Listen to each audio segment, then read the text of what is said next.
My goal is to get Braden to do this for the next 2 years on his nights and weekends. But I think you have to start with a bachelor's degree, my man. yeah, that's what I was saying. I'm not sure they're going to take Braden. No. But since you're a business owner, I think they will. What I gathered, I can ace the interview. Yeah, what I've gathered in some of those requirements is if you're a successful professional in the field of study already, typically you're going to get in. Even without an undergrad. But if you're like a graduate student and you've done nothing in your life, they're going to want you to take a GRE or something just to prove that you know what you're talking about.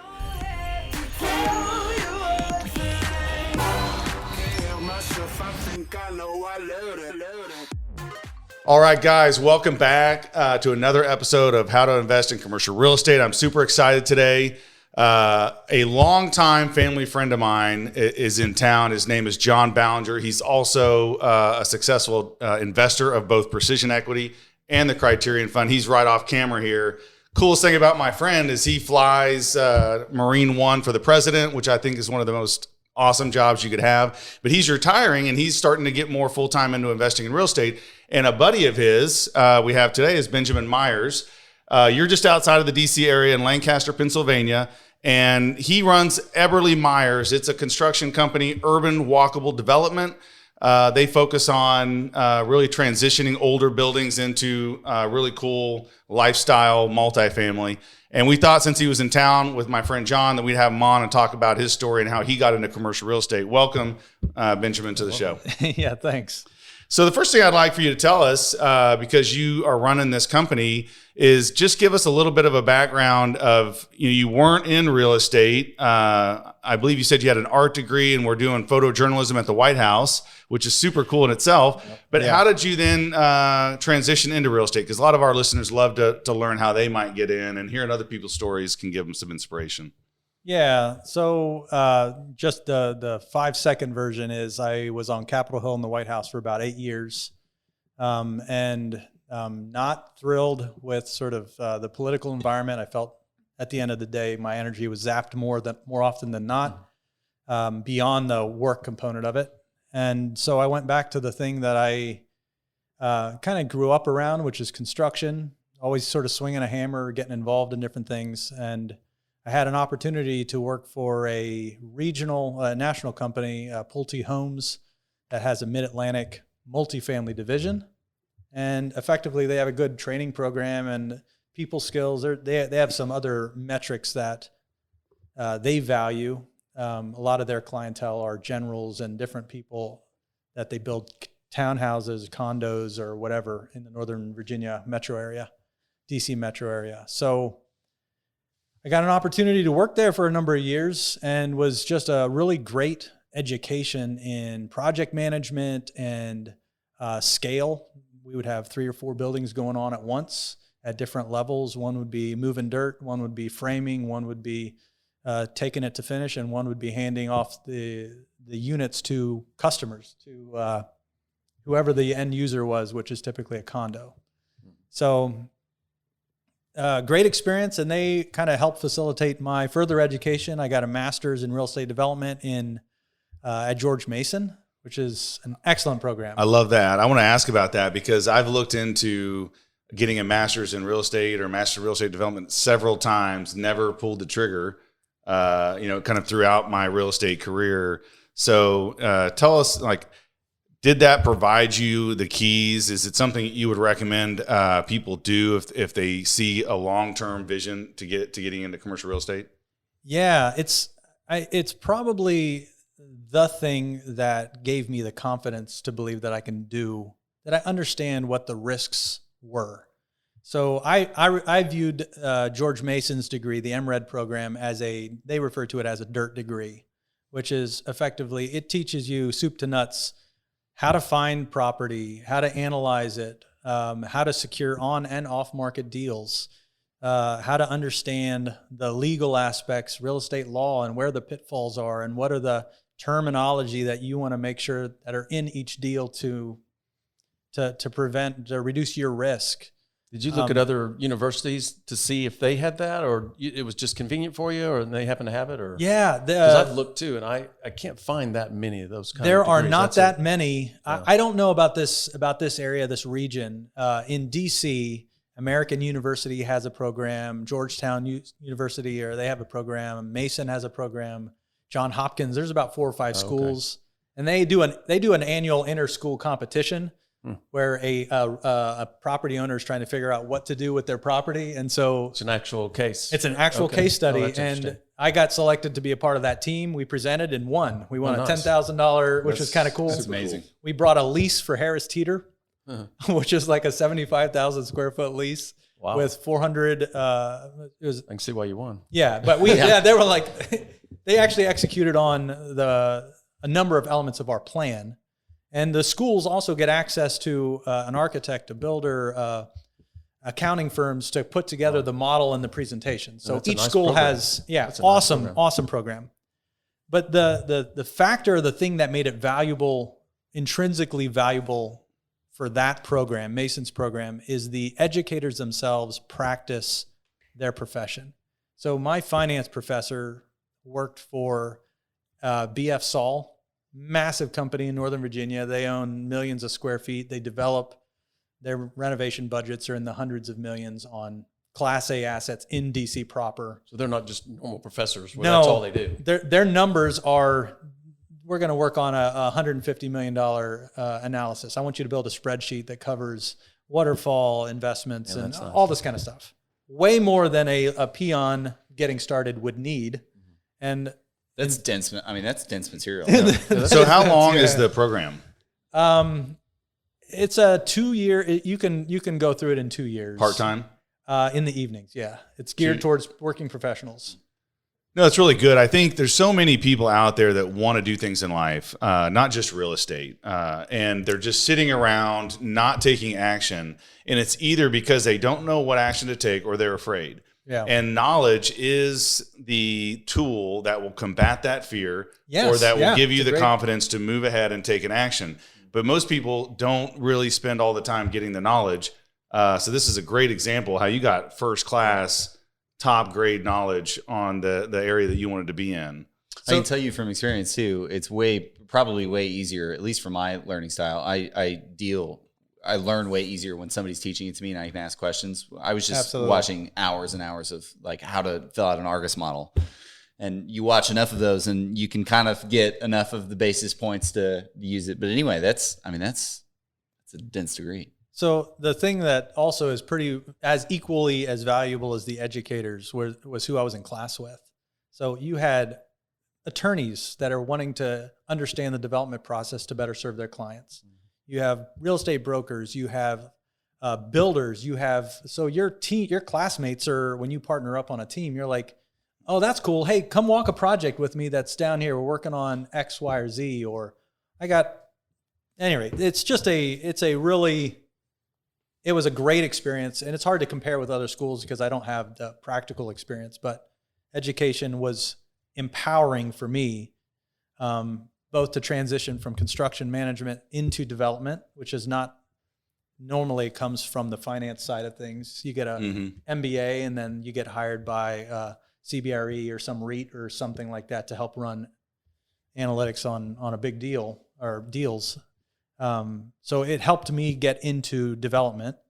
It also helped me get into the higher ed space is sort of a unique space that I got. My next job after working construction management was working for a company called B&D, Brailsford and Dunleavy. It's a DC-based sort of owner's rep organization.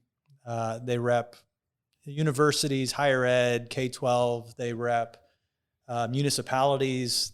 They represent the schools out in San Francisco. They represent DC Metro schools. And for those that are listening that don't know what an owner's rep is, and you're going to correct me, I'm sure, but schools or even beginners, laymen, they go and they hire a GC, and the owner's rep protects the owner's interest and makes sure they don't get screwed by the GC and make sure the project goes flawlessly or tries to. Yeah, that's exactly right. So you have highly educated people running an institution that are trying to make educated decisions and good decisions on an area in the world that they know little about. So you're a translator or a broker. So the construction team, whatever, comes back with a change order and you see, well, these were unforeseen circumstances and there's going to be an increase cost of $500,000 for X for site work. Well, a higher ed's going to say, hey, you're trying to fleece me. Explain, I want a third party to verify that this is a reasonable request, or whatever the number is. In that, it goes both ways, because a lot of times the GC want support. Like, you're the mediary, right? They need a translator to communicate effectively with the ownership team, which is the university or the school. And the school the GC is okay with an owner's rep then too, right? Because it helps them. Yeah, it helps them. It makes the conversation much more clean, and it makes because everyone's being mean to you, and then you're nice back to them. Yeah. That's right. They both complain. They both complain in, and you manage the complaints and try to. The easier, the more smooth it goes, the better it is for all parties. So you just absorb and try to communicate in a way that's effective. Yeah, and so we're using an owner's rep on our. We're trying to do a development here in Tulsa. It's going slow, but we ended up doing that. And the reason I went and tried to get an owner's rep is because the person I was working with, we weren't speaking the same language, and I wanted to make sure my interests were being protected, and so that's why I went out and got it. Awesome. Okay, quick question about the masters. What did you have to take a test to get included in that, or because you're already a working professional, they just admitted you? So at the master's level, it depends on the school. I didn't take a GRE or a GMAT. I didn't take a test, but I did come with several letters of recommendation, and I had an intake interview, and it's about salesmanship, right? They're looking from their perspective. They're trying to grow a program, and it helps to have people from different backgrounds. I'm sure I was a wild card to them, because if you're looking at an attorney that's done real estate law for like 10 years, 15 years, and they're getting a degree, it's easy. It's an easy explanation. I had an 8-year window where I was doing photojournalism, and they're like, is this like a hobby of yours? What's your interest here? What's your end game? So it takes some salesmanship, but my goal is to get Braden to do this for the next 2 years on his nights and weekends. But I think you have to start with a bachelor's degree, my man. Yeah, that's what I was saying. I'm not sure they're going to take Braden. No. But since you're a business owner, I think they will. What I gathered, I can ace the interview. Yeah, what I've gathered in some of those requirements is if you're a successful professional in the field of study already, typically you're going to get in even without an undergrad. But if you're like a graduate student and you've done nothing in your life, they're going to want you to take a GRE or something just to prove that you know what you're talking about. Well, anyway, that's a side note. So, Braden, we'll see if you can get in. Yeah, we finished the master's in real estate development. Yeah. So I guess bridge the gap from education and the confidence that you got from the education, which, by the way, we preach all the time, right? Of how to read the books, talk to the people, go to the conferences, be in the room, immerse yourself in the education. I'm glad to hear that's a reoccurring theme from somebody who wasn't in real estate to now real estate development owner. Absolutely. Bridge the gap for me between education and you guys starting this company and deciding we're going to do it. Urban, walkable, multifamily, because that's a cool little niche there. Yeah. It's it kind of comes down to this. When you're helping facilitate, so a lot of this is good communication, right? A developer is basically the cog of the wheel that everyone's looking for direction from. So you're dealing with a land use attorney, you're dealing with an architect, an engineer, you're dealing with a property owner, you're dealing with investors, you're dealing with all these people. They're looking for somebody to be transparent and honest, to communicate effectively, and to help them from the beginning to understand their risks, navigate the risks, and through the performance, whether it's better or worse or as you target. So good communication is highly key, and that actually is a transition from working as a photojournalist. I photographed, maybe north of 60 official portraits for members of Congress, State of the Unions. There are a bunch of things like that I did, inauguration, things like that. But you learn to deal with high professional people that expect a certain level of respect or candor, or maybe just to even give them the honor of giving them space to talk. So that transition for me was super helpful in dealing with higher ed, because those folks are also highly educated. They have a tremendous amount of value and they've worked really hard to get where they're at. And so communicating effectively without being condescending or without is just a key piece. So in the higher ed process, you're communicating to the builder, to the development team, and you're communicating to the educator. And it's a lot of work. I mean, you're trying to pull someone through a process that they may get or they may not. And they may have other interests that they may have a way of doing business, if you will, that's either more hard-nosed. No, we're going to draw the line here. We're going to really push back on this. And you're trying to find, but this is a reasonable request. You're always playing middleman. I had been buying singles, doubles, little quadplexes, whatever, with my brother at the time for 5-6 years. And we were like, well, what do we have that maybe we should do something with one of these things? Were you buying to hold on to them or flipping them or just whatever? Yeah, intrinsically, we're cash flow guys. So I want to build a business that I can pass on to my kids that will help sustain my retirement. I hope that I never have to draw on my 401k. Mm-hmm. I want that to build and just hand that off. Mm-hmm. My assets, I want to be able to help educate my kids, my daughter and my son, and right now it's only 2 of them. I want wealth preservation and value creation for my kids and help them understand how to build something for the long term. So I'm not a flipper, although the market these days are kind of, we've owned some things for a while now, and it's like, man, would I accept 3 times what I paid for it? I don't know. That's pretty compelling. Yeah. So the long and the short of it is we were trying to find ways of creating value with assets we had. And when I started looking at the zoning of one property in particular, I realized there was like an aha moment for me where I realized that the marketplace was communicating and understanding value of the asset itself. I have a 4-unit building. It produces $50,000 a year. The NOI is $20,000, $15,000, whatever the number is. And you take a cap rate on that, and you got yourself a value. Mm-hmm. And I can buy that. I can go and buy a 7 cap. Maybe now it's 6 cap or 6.5 cap or 5 cap, depending on the location. I can buy that. What the owners typically don't understand is what the capability of the site is. So we didn't, when we bought this little 4-unit, my brother's like, I got a 4-unit with a mobile home in the back. It's a 14,500 square foot lot. So mentally you put that's just the size of a single family house, right? Yeah, third of an acre. Yeah, third of an acre.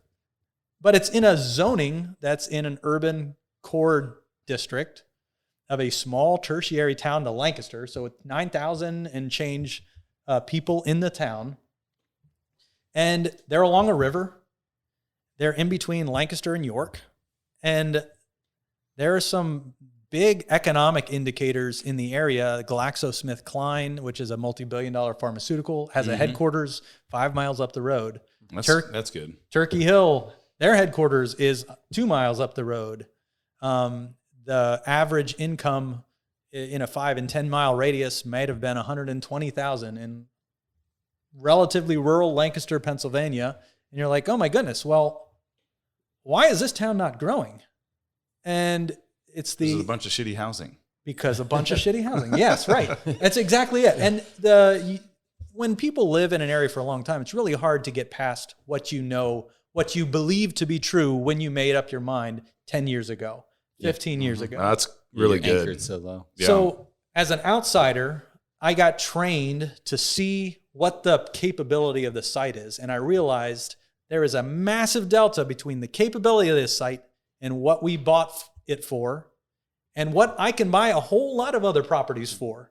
And I refer to it as unutilized density. So I was like, man, if I had $1 million now, I could buy 3 or 4 properties and I could probably create 20 million out of this.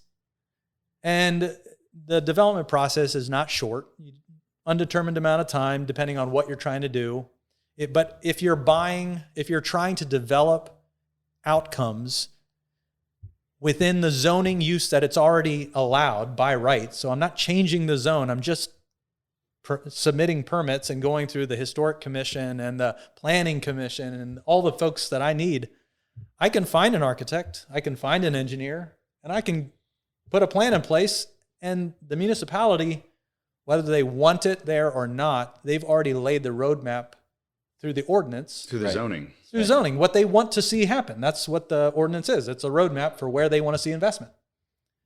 So I looked at that and I'm like, oh my goodness. So I took a 4-unit with a mobile home, and we're bringing to market that asset that we built 33 units.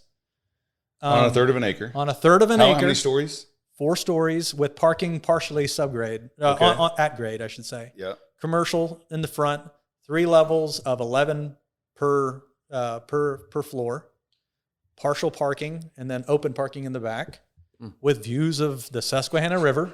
I can't get over the lot size. I know. Well, you keep talking. Well, I have another one that is much smaller than that, and it gets a greater density. But effectively, I'm building something for under $6 million that'll generate $630,000 to $650,000 of gross revenue, distributable between $250 and $300. That's maybe at a 5.5 cap. That might be close to an $8 to $9 million asset in a 9,000 population, 9 to 10,000. That is in a small community, and there is a 37 unit going on right up the road now. There is a hotel, a historic building being converted to a branded hotel on the same block. And I now am pursuing an option on an industrial site that the town desires to change the zone. The current owner doesn't want to, but the zone that it would change to allows me to do exactly what I did there. But it allows me, I can buy a property, I can overpay for an industrial site that's 40,000 square foot. $2.5 million, and then within 6 months and maybe $50,000, I will have changed the option to buy a $2.5 million property into an $8 million value because I can build 600 to 1,000 units by right. Wow. So I love that. Yeah, that's the triage of value right there, and it's in a better location with better proximity to the river than my property. So my little 35 unit is setting the market on comp, because comps are super hard when nothing's been built in 40 years. Yeah. And I'm now saying, thank you for the comp. Let's go ahead and build the first 200 unit, and then the next 200 unit, and then the next 200 unit, and give me free. It's not free. There's work and some education behind it, but give me some value bump right out of the gate. Or I could sell them. Sell the plan. I love it. Are the tenants coming from the same community, or are they moving from outside communities? So Lancaster County has roughly 600,000 people. York has roughly 450,000 people. And this is right between both of them. Okay. And the market is highly underserved. You've got a big enough market to serve that. Yeah. I want to go just kind of recap on some of the themes that we do every week. But one is education. I love the example that matches real estate because I've looked at it. Brian's looked at it, and we're always talking read books and talk to experts. But this is a step outside that box that people should consider. And once again, that knowledge, it combats the fear, and that fear. Once you combat the fear and you overcome the fear, you're going to move past inaction to action. But can't think of my other 2 points. It's also really nice because it's accommodable to a working professional, right? I mean, you said Absolutely. A lot of those are night programs, so it helps the transition, from a full-time job to. Yeah. The second thing I think I wanted to say was we've had guest after guest come in, and the key to their success was looking at a property and envisioning something different than it was. You can buy real estate and make money all day long with exactly the way it's, the fourplex was making money. Yeah. You bought it, it's probably making an 8, 10, 12% return. But just like we had my friend on the other day that owns the furniture store where he's buying these houses with land, carving the land off, selling the house, and now he has buildable land, and the house is still selling for the same amount and the land's free. Or if it's us buying the Vegas deal and looking at the parking lot and saying this quarter of an acre, this half an acre, You put a copy. Yeah, I switched it on you. It was an acre before. It's a quarter acre Yeah, now. pretty soon it'll be like 5,000 feet. But we sold that for over $1 million, and it was a parking lot that the previous 2 or 3 owners could have done the same thing, and they didn't because they weren't looking at it that way. We're doing that same thing in Wichita. Yeah, we bought Wichita. 3 pads for an 8.5 cap, and we're selling them for a 5.85. We power wash the buildings. Yeah, it's just crazy. And now I love what you're doing. You're now getting in an urban setting with high dense, flexible type space, and saying we can build up. Yeah. And your master's degree gave you a lot of the keys to be able to do that and see it.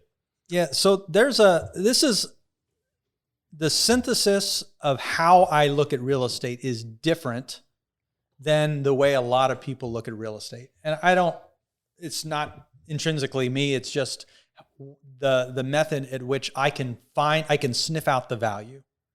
And that is to reverse engineer. So I know that if I'm looking at changing the zoning, I'm going to take it from industrial to multifamily or commercial or whatever the change in use is going to be, or a farm to a townhouse community. I know that that's going to take me about 12 to 15 months, generally speaking. Now, maybe there's enough meat on that bone that makes a ton of sense. But it's also, I'm relying on the good graces of the municipality to do that. And I might get community people that don't quite have the same understanding of what the needs of the community are. They might show up at your meeting and they combat you and call you names and say you're a money grubber and all that kind of stuff. There's been big, massive projects that looked really cool that's been turned down in Tulsa recently because it's against a very affluent part of town. And those people, get a hold of their local people to go in and fight the project and shut it down. So, and of course you're dealing with that. Like you said before we got on the show, Lancaster is one of the oldest in-town cities in America. Yeah. So there's a lot of old buildings that people don't want torn down. Yeah.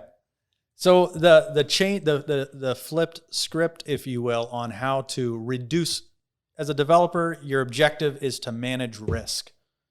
You're trying to manage entitlement risk and market risk and financing risk and all of these other things. And there's a lot of risk. Yeah. And if you do it right, the rewards are very healthy in proportion to the risk. Yep. I don't look at rezoning unless I am very confident that I can achieve it, that I already know the community members, or I feel like there's a way that it will be well received, and my dollar amount, an option on this land, is super low. So my risk is low, and I'm willing to take that risk because I'm working on other deals, and every deal takes so long, you're working on a couple at a time. So you didn't even get it in contract, just to clarify, you buy an option? I secure an option. I say, hey, I really like your property. Would you ever consider selling? And you say, yeah, I'd sell it to you for $2.5 million, thinking it's going to scare me off. And I'm like, sounds like a great idea. He's like, oh my goodness, this guy's going to give me $2.5 million. Sign this paper saying, I'll give you $15,000 this year, $25,000 the next year, and $25,000 the next year, non-refundable, hard. As soon as you get the money, that's yours to keep. I'll still honor the $2.5 million purchase price, but I have 3 years to get it through the entitlement process. And my risk is $50,000, $65,000 if it takes me through 2.5 years. Right. And it's going to cost me $15,000 for conceptual, architectural, and a concept plan for my site plan. And I can get my attorney to change the zone conditional on my purchase. So all of that, my risk in it is $75,000, $100,000, and my upside goes from 2.5 to 8 million. Mm-hmm. And that's a risk worth taking. But I typically, and I'm going to pursue deals that have that much meat on the bone. But the truth is, if I know that I want to do what I start with the outcome, I want multifamily, urban walkable in parts of town that I believe are in the path of progress. One street over from the good. So I buy in the area that I can get real value, and then I redevelop it and change where the line is, and now I'm in the good part of town. Yeah, and then you go one street over and one street over. You change where the line is. I love that. You change where the line is. That's going to be the outtake. So, I love it. We're going to have to wrap it up. But it's so interesting. And it's even got my mind thinking, and even with the option to purchase, it takes me back to Carlton Sheets and Russ Whitney and some of these guys early 80s that were talking about all the creative ways to get a hold of real estate or get control of it. So this has been super informative. Benjamin Meyers, Eberly Meyers, out of what would you say, you guys? What city are you out of? Lancaster, PA. We're All right. Central PA. South You have a Central. website we can direct them to?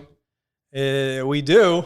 It's EberlyMyers.com. All right. It's, well, hopefully we'll have some people look you guys up and just to get familiar with what you're doing. Thanks for joining us on the podcast. Sounds guys. Like and subscribe. If you have a note to send us a message. If you have a topic you want us to discuss, let us know. Until next time, thanks again. yeah. Thanks for coming on, Thanks. man. Yeah. All right. That was sweet.